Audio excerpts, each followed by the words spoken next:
Olá, meu querido amigo, minha querida amiga, que bom ter você aqui para nós estudarmos mais uma vez a lição. Se você é novo por aqui e não sabe o que é esse quadro, nesse quadro nós estudamos essa lição aqui, tá? Essa lição aqui é uma lição mundial, então em qualquer igreja adventista que você for, no sábado pela manhã ali, principalmente às 9 horas, vai estar estudando o mesmo tema. Então, olha só que legal, você vai ter o mesmo tema em qualquer cidade que você for, tá? O tema desse trimestre, a cada trimestre é renovado, né? Então, é alusões, imagens e símbolos, tá? Então, esse é o tema geral da lição do trimestre e dentro de cada semana a gente estuda um tema que vai fazer parte do tema gigante, tá? Então, o tema dessa semana é compreendendo o sacrifício. Então, para você não perder essa sequência, já se inscreve aí e ativa o sininho para não perder as novidades, ok? Se você também começou hoje no canal, você vai perceber que nós temos agora um outro quadro que acontece toda segunda-feira às 8 horas, que é o nosso estudo Ensinos de Jesus. Então, se você quer entender mais da Bíblia, mais do que Jesus ensinou sobre cada coisa, segunda-feira, 8 horas, temos um novo estudo toda semana, tá? Nessa última segunda-feira que nós tivemos, foi o segundo estudo que falamos sobre salvação. Então, se você assistiu esse estudo ou se você não assistiu, vai ser um grande complemento com essa lição que nós vamos estudar essa semana, ok? Então, não perca tempo, vá lá, assista e coloque os seus comentários lá também para que, se você tiver alguma dúvida, né, para a gente poder estar respondendo, ok? Então, vamos para a nossa lição? Mas antes nós vamos fazer uma oração, tá? E eu quero perguntar se você já está com a sua Bíblia aí, com a sua caneta, para que você não perca nenhum comentário, ok? Vamos fazer a nossa oração? Querido Pai que estás nos céus, muito obrigado por tudo que o Senhor deixou escrito na sua palavra. E hoje nós queremos entender um pouquinho mais a respeito das profecias, Pai. Nos ajuda a entender todo o simbolismo que o Senhor deixou na sua palavra, para que possamos compreender o que o Senhor tem a nos dizer. É isso que pedimos e desde já agradecemos. Em nome de Jesus. Amém. Olha só, então como eu já disse, né, a lição dessa semana tem por título Compreendendo o Sacrifício. Você já estudou essa lição? Tá fantástica, né? Como eu sempre digo. Mas vamos lá para o nosso verso para memorizar, que está lá em Apocalipse 5, versículo 9, tá? Eu vou pedir para você, essa semana, acompanhar na Bíblia, tá? Porque muitas vezes eu trago os versos e essa vez não vai ser diferente, mas é interessante que você tenha familiaridade com a Bíblia, tá? Então, Apocalipse é o último livro da nossa Bíblia, ok? Então é só você ir até o fim que você vai chegar em Apocalipse. E nós queremos aqui o capítulo 5, versículo 9. Olha só o que diz. E entoava um novo cântico, dizendo: Digno és de tomar o livro e de abrir-lhe os selos, porque foste morto e com o teu sangue compraste para Deus os que procedem de toda a tribo, língua, povo e nação. Esse verso aqui, se você parar para analisar ele, está dizendo que Jesus morreu por todas as pessoas. Muitas pessoas têm esse pensamento de que Jesus morreu só pelas pessoas que vão se salvar, né? Mas não, esse texto aqui está deixando bem claro isso. E o nosso estudo de segunda-feira, que foi sobre salvação, vai dizer bem claro, tá? A gente vai usar uns minutos ali do vídeo para falar sobre isso, de predestinação, né, que muitos creem. Então, se você quer saber um pouquinho mais sobre isso, assista lá o vídeo que está bem legal, ok? Então, vamos aqui para a nossa parte introdutória de sábado. Olha só, aqui vai dizer que quando Jesus foi em direção de João Batista, você lembra o que João Batista falou? Está lá em João 1,29. Vamos ler? É melhor do que ficar falando, né? Quando a gente confere na Bíblia, a gente aprende mais, tá? Então, João 1,29 vai dizer a reação de João Batista. Olha só o que diz aqui. No dia seguinte, viu João a Jesus, que vinha para ele e disse: Eis o Cordeiro de Deus que tira o pecado do mundo. Essa foi uma clara referência à morte substitutiva de Jesus em prol da humanidade. Na Bíblia, não podemos fugir do tema do sacrifício animal. Esse tema atravessa a Bíblia toda e desempenha um papel central em Apocalipse, em que João é levado até a sala do trono de Deus, que nós podemos ver isso lá em Apocalipse 4, versículo 5. O fato de Jesus ser apresentado nessa cena como um cordeiro que parecia que tinha sido morto é uma chave essencial para nós entendermos todo o contexto profético. Então, nessa semana, nós estudaremos temas ligados aos sacrifícios do Antigo Testamento, que aumentam a nossa compreensão do cordeiro que foi morto lá em Apocalipse 4 e 5. Então, nós vamos entender um pouquinho mais de todo esse sacrifício que Jesus fez por nós, né? Vamos então para a nossa parte de domingo? Domingo tem o título, olha só, Sacrifícios Inúteis? É uma pergunta. Às vezes podemos aprender muito comparando duas ideias diferentes. Por exemplo, podemos entender muito mais sobre o significado bíblico dos sacrifícios ao estudar sobre ocasiões em que Deus rejeitou os sacrifícios do seu povo. Então vamos lá para a nossa Bíblia, vamos lá para Salmos 51, versículo 17. Se você não está familiarizado com a Bíblia, Salmos é o maior livro da Bíblia, tá? Então se você chegou em Jó, folheando aí a sua Bíblia, é o próximo livro. Se você chegou em Provérbios, é o livro anterior, tá? Então é só andar um pouquinho aí pela sua Bíblia que você vai achar. Salmos 51, versículo 17. Olha só o que diz. Sacrifícios agradáveis a Deus são o espírito quebrantado, coração compungido e contrito. Não o desprezarás, ó Deus. Eu gostaria que você pausasse o vídeo nesse momento para você ler novamente esse verso. Porque olha só como ele começa. Sacrifícios agradáveis a Deus são um espírito quebrantado. Isso daqui traz uma grande lição para nós, que é a seguinte: não importa se eu fizer algo legalista para Deus. Por exemplo, tem 3 vezes culto na minha igreja na semana. E aí eu vou lá esses 3 dias e em casa eu não faço mais nada, não busco Deus, não abro a Bíblia. Então, olha só que importante nós entendermos. Se a gente faz simplesmente por fazer, né, como se fosse para cumprir requisito, não adianta para Deus, porque o que adianta para Deus é o quê? Sacrifícios agradáveis a Deus são um espírito quebrantado. Então eu não posso só fazer por Deus, eu tenho que trazer o meu coração para Ele, porque onde está o seu tesouro, ali está seu coração. Então, vamos ver na Bíblia um exemplo disso que nós estamos vendo aqui nesse verso, que foi a situação de Caim. Então, se você pegar a sua Bíblia, lá em Gênesis, principalmente ali pelo capítulo 4, tá? Gênesis é o primeiro livro da Bíblia, você vai ver a situação de Abel e Caim. Esses dois eram irmãos, filhos de Adão e Eva, e os dois eram muito diferentes. Eles tinham características muito diferentes. Um gostava de servir a Deus e outro gostava de servir a si mesmo. Então olha só que tristeza, Deus disse claramente como ele queria o sacrifício. E Caim fez da maneira que ele queria, do que ele achava melhor. Olha só que petulância, uma criatura querendo mandar no Criador. E Deus já tinha falado o jeito que ele queria, né? Como nós já vimos. Só que é muito fácil para nós julgarmos essa situação. Mas quantas vezes nós temos feito isso? Deus deixou exatamente o que ele quer na sua palavra e mesmo assim nós fazemos o que nós queremos. Será que esse não é o mesmo espírito de Caim? Comece a refletir, veja o que a Bíblia está falando sobre as mais diversas áreas da nossa vida e veja o que você está fazendo. Será que a gente consegue servir a Deus 100%?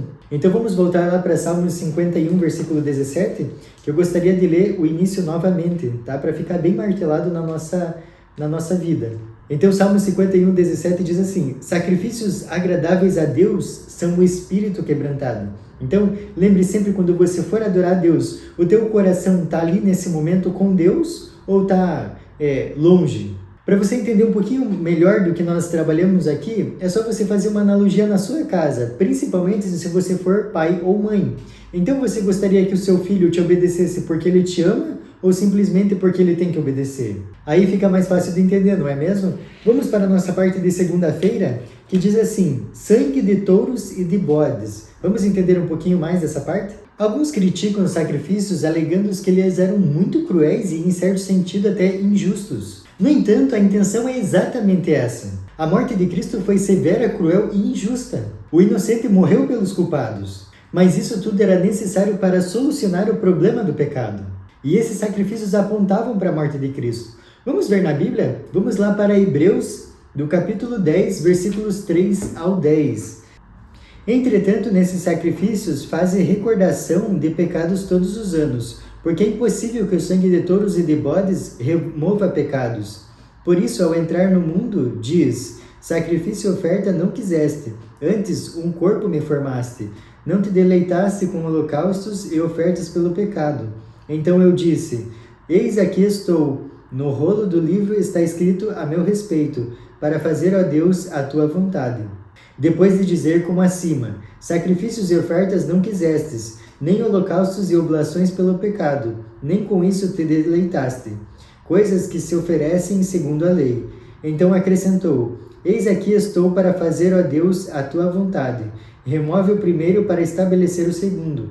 Nessa vontade é que temos sido certificados mediante a oferta do corpo de Jesus Cristo, uma vez por todas.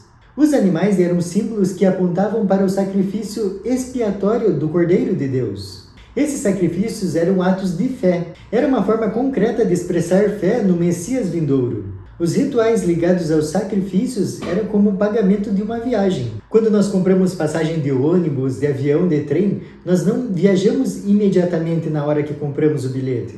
Em vez disso, nós recebemos uma passagem ou um cartão de embarque, que é uma espécie de garantia ou representação da viagem que está por vir. Podemos segurar aquele pedaço de papel o quanto quisermos, mas ele não nos levará a destino algum. Mas quando embarcamos, a viagem começa. Recebemos aquilo pelo qual pagamos, e a passagem de papel se torna necessária. Algo semelhante ocorreu com os animais oferecidos em sacrifício.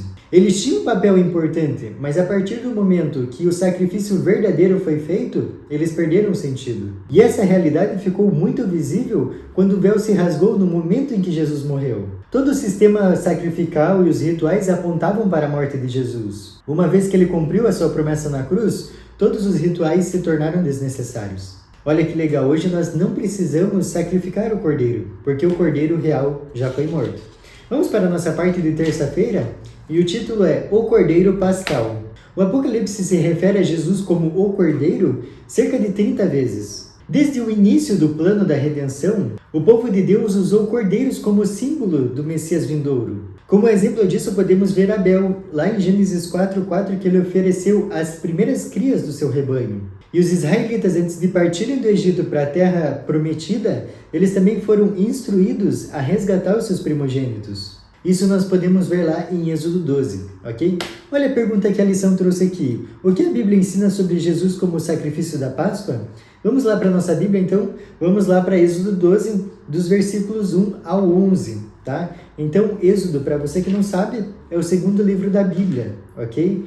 Êxodo, capítulo 12, dos versículos 1 ao 11, ok? E diz assim: Disse o Senhor a Moisés e Arão na terra do Egito: Este mês vos será o principal dos meses, será o primeiro mês do ano. Falai a toda a congregação de Israel, dizendo: Aos 10 deste mês, cada um tomará para si um cordeiro, segundo a casa dos pais, um cordeiro para cada família. Mas se a família for pequena para um cordeiro, então convidará ele o seu vizinho mais próximo, conforme o número das almas, conforme o que cada um puder comer. Por aí calculareis quantos bastem para o cordeiro. O cordeiro será sem defeito macho de 1 ano. Podereis tomar um cordeiro ou um cabrito, e o guardareis até o 14º dia deste mês. E todo o ajuntamento da congregação de Israel o imolará no crepúsculo da tarde. Tomarão do sangue e o porão em ambas as ombreiras e na verga da porta, nas casas em que o comerem. Naquela noite comerão a carne assada no fogo, com pães asmos e ervas amargas a comerão. Não comereis do animal nada cru, nem cozido em água, porém assado ao fogo, a cabeça, as pernas e a fressura. Nada deixareis dele até pela manhã. O que, porém, ficar até pela manhã, queimá-lo-eis. Desta maneira o comereis, lombos cingidos, sandálias nos pés e cajado na mão. Comê-lo-eis à pressa. É a Páscoa do Senhor. Então aqui nós vemos claramente as instruções que Deus deu para Moisés e Moisés repassou para o povo de Israel, tá? Mas nós não vamos parar aqui, tem mais 2 versos que eu gostaria de ler com vocês. O segundo está lá em Isaías 53, versículo 7, tá? É um versículo bem interessante para a gente entender um pouquinho mais do que nós estamos trabalhando aqui. Então nós queremos Isaías 53, versículo 7, que diz o seguinte: Ele foi oprimido e humilhado, mas não abriu a boca. Como o cordeiro foi levado ao matadouro, e como ovelha muda perante os seus tosqueadores, ele não abriu a boca. Então, olha só, aqui nós temos uma clara referência de Jesus como Cordeiro de Deus. E não para por aí. Nós também vamos lá para Apocalipse, capítulo 5, versículo 6, tá? Como eu já falei anteriormente, Apocalipse é o último livro da Bíblia. Então, nós queremos Apocalipse, capítulo 5, versículo 6. E olha só o que vai dizer aqui para nós. Então vi no meio do trono e dos 4 seres viventes e entre os anciãos, de pé um cordeiro como tendo sido morto. Ele tinha 7 chifres, bem como 7 olhos, que são os 7 Espíritos de Deus enviados por toda a terra. Jesus foi o único ser humano cuja vida satisfez plenamente a santidade de Deus. Todos os outros seres humanos pecaram. Jesus, no entanto, tornou-se o último Adão, que nós podemos ver lá em 1 Coríntios 15:45. Onde falhamos, ele é perfeito. Em sua humanidade, ele era tudo o que a raça humana deveria ser.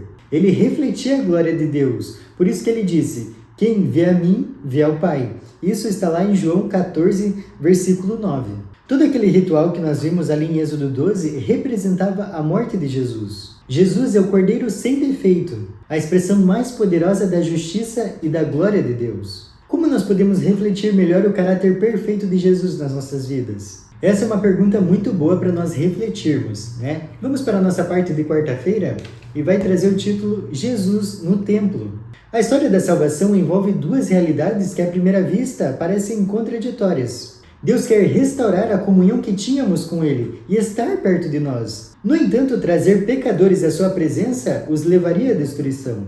Davi disse: tu não és um Deus que tenha prazer na injustiça.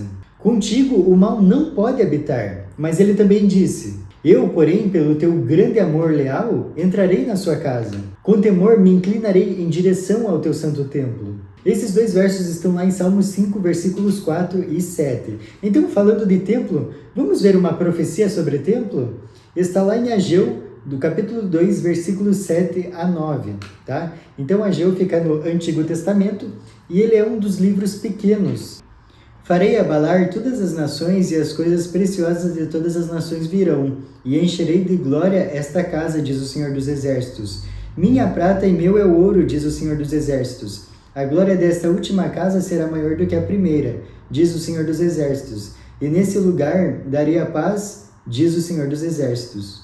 Antes de fazer qualquer comentário aqui, eu gostaria de ir com você lá para 1 Reis 8, versículos 10 e 11, para você entender o que nós lemos lá em Ageu.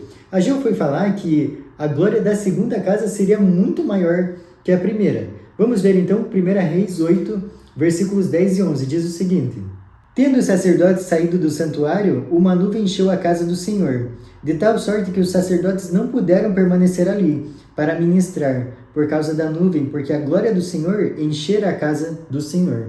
Se você separar um tempo para ler esse capítulo 8 de 1 Reis, você vai ver que esse momento aqui foi quando Salomão tinha finalizado a obra na casa de Deus. Nesse momento aqui, esses versos dizem como o Senhor se manifestou diante do povo de Israel. E ali, até na sequência, ele faz uma oração de consagração a Deus de todo o lugar ali. Eu quero que você pare para pensar em outra coisa. Salomão foi o homem mais inteligente do mundo. Então, imagina uma arquitetura dele. Que incrível que deveria ser. Só que voltando para a situação de Ageu, o templo que Salomão tinha construído, ele já tinha sido danificado, tinha sido destruído. E agora o povo de Israel tinha construído um segundo templo. Só que não era Salomão que estava à frente dessa nova construção. As pessoas mais velhas, elas ficaram muito tristes porque a glória do templo não era igual à do anterior. Então, de que forma essa profecia do profeta Ageu se cumpriria? Foi no segundo templo que Jesus, o Deus encarnado, apareceu em pessoa. Pense no que isso significa. O Criador do universo aceitou morar entre os seres humanos. E não para por aí, ele ainda aceitou morrer por nós. A cruz é de longe a maior manifestação do amor de Deus por nós. Vamos para a nossa parte de quinta-feira e o título é: Por que criaste todas as coisas? Em poucas ocasiões, profetas foram levados tão perto de Deus em visão para que vissem seu trono. Na Bíblia, nós encontramos 3 exemplos disso. O primeiro, Ezequiel, lá em Ezequiel 1:26. O segundo, Isaías, lá em Isaías 6, versículo 1. E também vemos na situação de João, lá em Apocalipse 4 e 5. Vamos pegar esses 2 últimos exemplos e ver as semelhanças da situação? Vamos primeiramente lá para Isaías, capítulo 6, dos versículos 1 ao 5. Olha só o que diz. No ano da morte do rei Uzias, eu vi o Senhor assentado sobre um alto e sublime trono, e as abas de suas vestes enchiam o templo. Serafins estavam por cima dele, cada um tinha 6 asas. Com 2 cobria o rosto, com 2 cobria os seus pés, e com 2 voava. E clamavam uns aos outros, dizendo: Santo, Santo, Santo é o Senhor dos Exércitos, toda a terra está cheia da sua glória. As bases do limiar se moveram à voz do que clamava, e a casa se encheu de fumaça. Então disse eu: Ai de mim, estou perdido, porque sou homem de lábios impuros. Habito no meio de um povo de impuros lábios, e os meus olhos viram o Rei, o Senhor dos Exércitos. Agora nós vamos lá para Apocalipse 4, dos versículos 7 ao 11. Olha só o que diz. O primeiro ser vivente é semelhante a leão, o segundo semelhante a novilho, e o terceiro tem um rosto como de homem, e o quarto ser vivente é semelhante à águia quando está voando. E os 4 seres viventes, tendo cada um deles respectivamente 6 asas, estão cheios de olhos, ao redor e por dentro. Não tem descanso, nem de dia e nem de noite, proclamando: Santo, Santo, Santo, é o Senhor Deus Todo-Poderoso, aquele que era, que é e que há de vir. Quando esses seres viventes derem glória, honra e ações de graças ao que se encontra sentado no trono, ao que vive pelos séculos dos séculos, os 24 anciãos prostrar-se-ão diante daquele que se encontra sentado no trono. Adorarão o que vive pelos séculos dos séculos, e depositarão as suas coroas diante do trono, proclamando: Tu és digno, Senhor e Deus nosso, de receber a glória, a honra e o poder, porque todas as coisas tu criaste. Sim, por causa da tua vontade vieram a existir e foram criadas. Eu gostaria de ler com você a reação de João diante dessa situação aqui, tá? Está lá no próximo capítulo, que é o capítulo 5, versículo 4, e diz o seguinte: E eu chorava muito, porque ninguém foi achado digno de abrir o livro, nem mesmo de olhar para ele. Agora nós vamos destacar as semelhanças entre essas duas situações. A primeira coisa que ocorreu é que os seres celestiais destacaram a santidade de Deus. Isso nós podemos ver nos dois cenários. E em seguida, nas duas situações, nós vemos a reação do profeta. Isaías reconheceu que era um homem de lábios impuros. E João chorou diante da verdade de que não havia ninguém digno. Quando vemos a dignidade de Deus, compreendemos a situação humana. Somos totalmente indignos e precisamos de Cristo como nosso Redentor. Satanás acusa Deus de ser arbitrário, egoísta e severo. No entanto, um breve momento na sala do trono de Deus expõe essas mentiras do inimigo. Somente quando vemos Cristo como Ele é, o Cordeiro que foi morto, podemos ver o Pai como realmente Ele é. É reconfortante saber que, ao ver Jesus, é como ver o Pai. E a maior revelação do caráter do Pai é vista em Jesus morrendo por nós. A cruz nos revela duas verdades. A primeira é que Deus nos ama a ponto de se sacrificar por nós. A segunda verdade é que a cruz deve nos mostrar que somos realmente pecadores e caídos, de tal maneira que somente pela cruz poderíamos ser salvos. Vamos para a nossa última parte, nosso estudo adicional? Cristo é o único digno de obter e garantir a nossa salvação. Isso nós podemos ver claramente lá em João 14, versículo 6, que diz o seguinte: Respondeu-lhe Jesus: Eu sou o caminho, a verdade e a vida. Ninguém vem ao Pai senão por mim. Olha só, isso é fato. A nossa única garantia de salvação é Jesus. E para finalizar, eu gostaria de ler um parágrafo com você. A transgressão da lei de Deus exigia a vida do pecador. Em todo o universo havia apenas um ser que, em favor do homem, poderia satisfazer suas reivindicações. Visto que a lei divina é tão sagrada como o próprio Deus, unicamente um ser igual a ele poderia fazer expiação por sua transgressão. Ninguém, a não ser Cristo, poderia redimir da maldição da lei o ser humano decaído. Cristo tomaria sobre si a culpa e a humilhação do pecado, pecado tão ofensivo para um Deus santo que separaria o Pai e o Filho. Cristo atingiria as profundezas da miséria para resgatar a raça que fora arruinada. Eu gostaria que você refletisse hoje no grande amor que Deus tem por nós, de mandar o seu Filho morrer por cada um de nós, que nem se a gente agradecesse 1 milhão de anos, não seria suficiente por todo o amor que Ele tem por nós. Eu fico por aqui e te espero segunda-feira, 8 horas da noite, para nós continuarmos o nosso estudo Ensinos de Jesus, ok? Até lá!